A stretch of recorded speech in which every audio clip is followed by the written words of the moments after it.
বিএনপির নেতৃত্বে উন্নত ও গণতান্ত্রিক নতুন বাংলাদেশ গঠনে নেতাকর্মীদের আহ্বান জানিয়েছেন দলটির মহাসচিব মির্জা ফখরুল ইসলাম আলমগীর।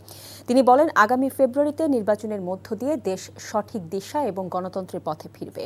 নির্বাচনে যত দেরি হবে দেশ তত পিছিয়ে পড়বে বলেও মন্তব্য করেন তিনি।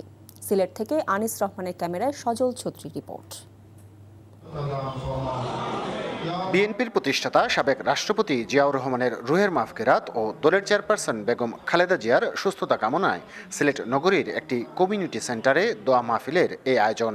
প্রধান অতিথির বক্তব্যে বিএনপি মহাসচিব বলেন, 17 বছরের অপশাসন উৎখাতের পর এখন লক্ষ্য দেশকে গণতান্ত্রিক ও উন্নত করা।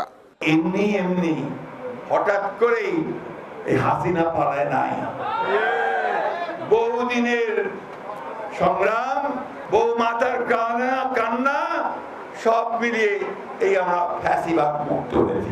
নতুন বাংলাদেশ গঠনে নির্বাচিত সরকারের বিকল্প নেই উল্লেখ করে তিনি বলেন, আগামী বছরের ফেব্রুয়ারির মধ্যেই নির্বাচন হতে হবে।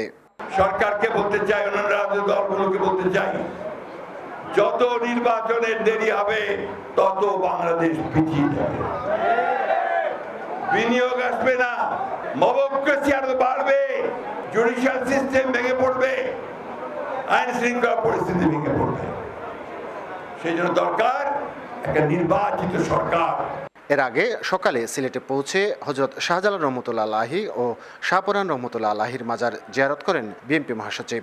দলের মহাসচিবের আগমনে সিলেটের নেতাকর্মীদের মধ্যে তৈরি হয় ব্যাপক উৎসাহ উদ্দীপনা। পরে জুলাই শহীদদের পরিবারের সদস্যদের সম্মাননা প্রদান অনুষ্ঠানে যোগ দেন বিএনপি মহাসচিব। Sajal Chhatri, NTV news, Sylhet. Bundle থাকলে প্রতি সেনমানিতে টাকা বাঁচবে।